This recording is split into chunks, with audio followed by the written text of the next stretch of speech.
How long have we been using them? We've been using them for about 2 months, 3 months, and it's been amazing. I have one in the basement as you go down to the basement, which is our guest area. We have one in the dining room, which is one right behind me. And this is where we have Shabbat dinners and lunches. And I have one in the powder room in my first floor, which is the room, the bathroom that all my guests use for Shabbat. So we have people from all walks of life come to our house for Shabbat, as you know. And at one point, we had this person who drank a little too much. And this person wanted to stay over. He needed to stay over. And we didn't know where to put him because usually the basement is completely pitch dark. And I wasn't expecting for anybody to have to stay. But Baruch Hashem, we had the kosher switch. I was able to make my way to the basement, turn the kosher switch on. The light eventually turns on, and this person was able to, stay for Shabbos, which was the safe thing to do. And we had the same experience with a person who all of a sudden started, just pouring. And then again, the person was able to, it was pouring snow. It wasn't pouring rain. But a person was like, I'm not going in that snowstorm back to my, it's snow, but still it's kind of slippery. You can't see, visibility is really bad. So the person had to stay, and again, thank God for the kosher switch, we were able to host them. I never had a negative experience with kosher switch. In fact, I love people coming to my house and asking me, what is that? And how does it work? And people become very curious about it. Never had anything negative about it. It has really made my Shabbat so much more relaxing. Again, I have little kids, and I'm a human being. Sometimes, by mistake, the kids turn the light on. Sometimes we've had to sleep with the light on, and that's not pleasurable, as anybody that keeps Shabbat knows. And sometimes my guests would turn the light in the powder room off, and then the Shomer Shabbat people that I have over for Shabbat, they can't go to the bathroom because the light is off, and then they have to go upstairs to my bathroom, and my bathroom is a mess. That's why we have a powder room.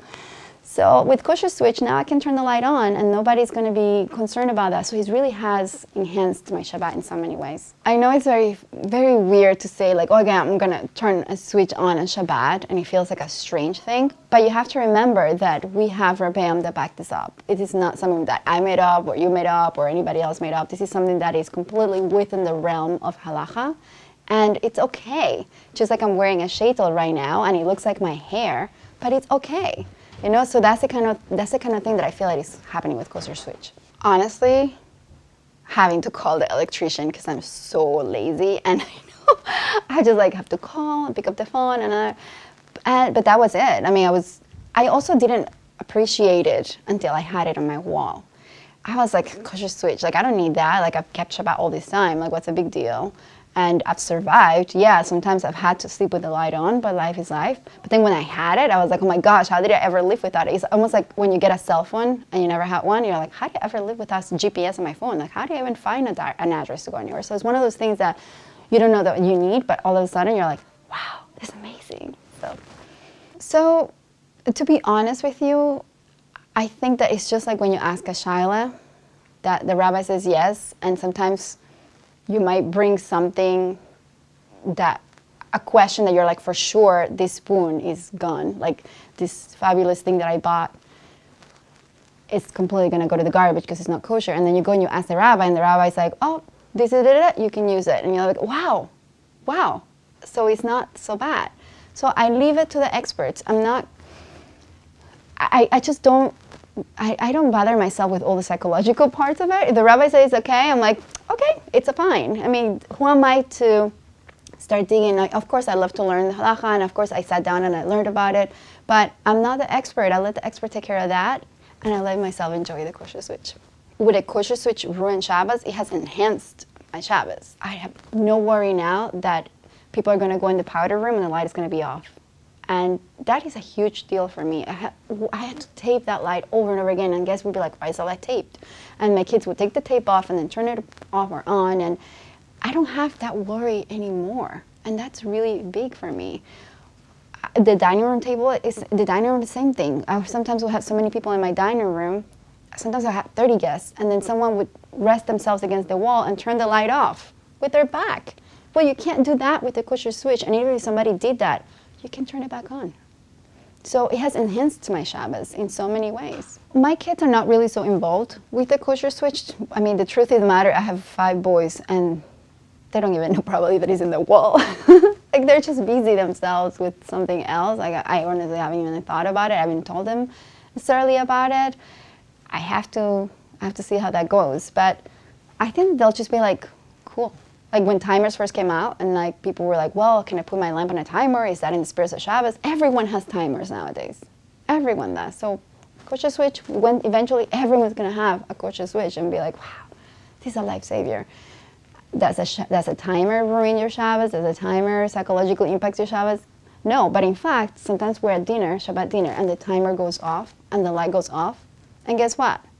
It ruins it.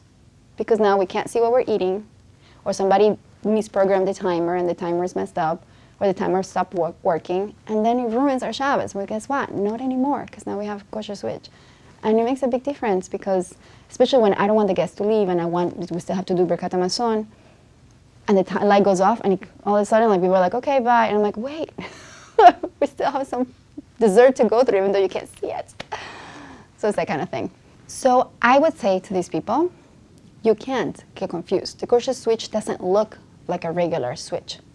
In fact, it stops me from turning the light on or off on Shabbat because we're all human and we turn the light on and off every day of our lives. And unless you're in that Shabbos mode all the time, 24 hours on Shabbat, which like kol hakavod if you are that person, not me, like I'm like a normal human being. Sometimes you go on, like sometimes it happens, you turn it on and off and you feel terrible about it. Well, guess what? The KosherSwitch doesn't look like a regular switch. You stop and it says KosherSwitch and you're like, oops, it's Shabbat.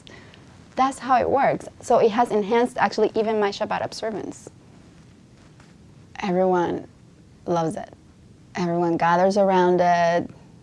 They're like a little kids with a lollipop. It's really cute. They love it. They love seeing it. They love, that we are enhancing our way of keeping Shabbat. And the people who are not keeping Shabbat, because I have a lot of guests who are in the way, or quasi-Shabbat, Shomer Shabbat people, they're like, well, I can do that. I can have a KosherSwitch in my wall and I can keep Shabbat. So it's really turning a lot of people into wanting to keep Shabbat for good reasons. Just like a woman would say, well, that shita looks nice. Well, maybe I could cover my hair like that because I still have, I want to look presentable. It's the same idea. Well, I can keep Shabbos. No, seriously, I was so excited when I got it. It took forever to get it in the wall, and I wish it never took forever because the electrician took forever to come to my house. And when I had it in the basement, especially the first one was in the basement, and we had that episode with a person that needed a place to stay, and I was like, my basement is so dark and eerie and scary down there, like there's no way.